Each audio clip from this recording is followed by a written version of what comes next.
Our priority is always the national interest, and so we have been clear and consistent in our objectives throughout this conflict. First, we will protect our people in the region. Second, while taking the necessary action to defend ourselves and our allies, we will not be drawn into the wider war. And third, we will keep working towards a swift resolution that brings security and stability back to the region.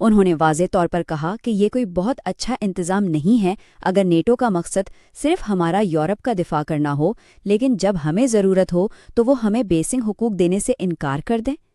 یعنی اگر مشکل وقت میں اتحادی اپنے فوجی اڈے ہی استعمال نہیں کرنے دیں گے تو پھر اس پورے اتحاد کی آخر کیا قدر و قیمت رہ جاتی ہے؟ And our country will have to re-examine all of this after this operation is over. But one of the reasons why NATO is beneficial to the United States is it gives us basing rights for contingencies. It allows us to station troops and aircraft and weapons in parts of the world that we wouldn't normally have bases. And that includes in much of Europe. And to see that in a time of need, the United States has identified a grave risk to our national security and our national interests, and we needed to conduct this operation. And we have countries like Spain, a NATO member, that we are pledged to defend, denying us the use of their airspace and bragging about it, denying us the use of their bases. And there are other countries that have done that as well. And so you ask yourself, well, what is in it for the United States? And I've been a big supporter of چوتھا حصہ، اسرائیل، ترکی اور NATO. یہاں سے ہم Jio politics کی بساط پر موجود ایک اور انتہائی پیچیدہ علاقائی تناؤ کی طرف بڑھتے ہیں۔ اس تجزیے کا ایک بہت ہی حیران کن پہلو سابق اسرائیلی وزیراعظم نفتالی بینٹ کا یہ بیان ہے، جہاں وہ کہتے ہیں کہ ترکی نیا ایران ہے۔ یہ ایک بہت بڑی بات ہے۔ یہ بیان واضح کرتا ہے کہ اسرائیل کو ترکی کے نئے علاقائی عزائم اور خاص طور پر ایٹمی طاقت رکھنے والے ملک پاکستان کے ساتھ اس کی بڑھتی ہوئی قربت سے کس قدر خطرہ محسوس ہو رہا ہے۔ A new Turkish threat is emerging. I want to be very clear. Turkey and Qatar have gained influence in Syria, are seeking influence elsewhere and everywhere throughout the region. And from here, I warn, Turkey is the new Iran. اس تجزیے کی سب سے دلچسپ theory کی طرف، چونکہ ترکی NATO کا ممبر ہے اس لیے اس پر حملہ کرنے کا مطلب پورے نیٹو پر حملہ تصور ہوتا ہے۔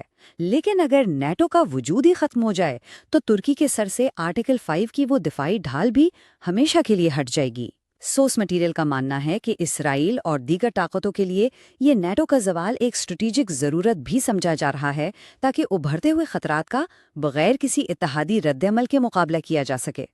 پانچواں حصہ، مشرقی طاقتوں کا عروج۔ تو ذرا سوچئے، جب مغرب آپس میں لڑ رہا ہے تو اس کا اصل فائدہ کسے ہو رہا ہے؟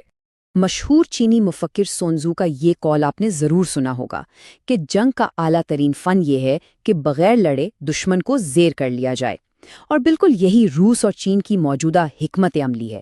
وہ بڑی خاموشی سے دیکھ رہے ہیں کہ کس طرح مغربی طاقتیں مشرق وسطی کی مہنگی جنگوں اور آپسی اختلافات میں خود کو کمزور کر رہی ہیں۔ انہیں اپنا عالمی اثر و رسوخ بڑھانے کے لیے ایک گولی بھی نہیں چلانی پڑ رہی۔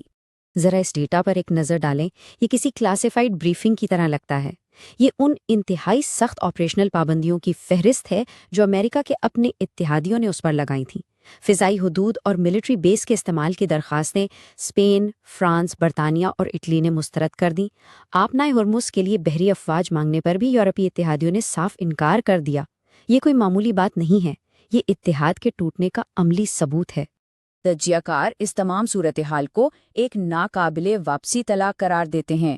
ان کا ماننا ہے کہ اب چاہے نیٹو باقاعدہ طور پر ختم ہو جائے یا بس یوں ہی نام کا رہ جائے اور عملی طور پر بکھر جائے، جو نقصان ہونا تھا وہ ہو چکا ہے۔ یہ ایک ایسا رشتہ ہے جہاں سے اب واپسی کا کوئی راستہ نہیں بچا۔ اور ہم آج کے اس تجزیے کو ایک انتہائی فکر انگیز سوال پر ختم کرتے ہیں۔ ذرا سوچئے، اگر آج ٹرانس اٹلانٹک اتحاد مکمل طور پر ٹوٹ جاتا ہے تو کل کی عالمی سرحدیں کون کھینچے گا؟ اگر دنیا کی حفاظت کا یہ پرانا نظام ختم ہو جاتا ہے تو آنے والے کل کا نیا عالمی نظام کن طاقتوں کے ہاتھ میں ہوگا؟ یہ ایک ایسا سوال ہے جو آنے والے کئی سالوں تک عالمی سیاست کا رخ طے کرے گا اور یقیناً ہمیں بہت کچھ سوچنے پر مجبور کر دے گا۔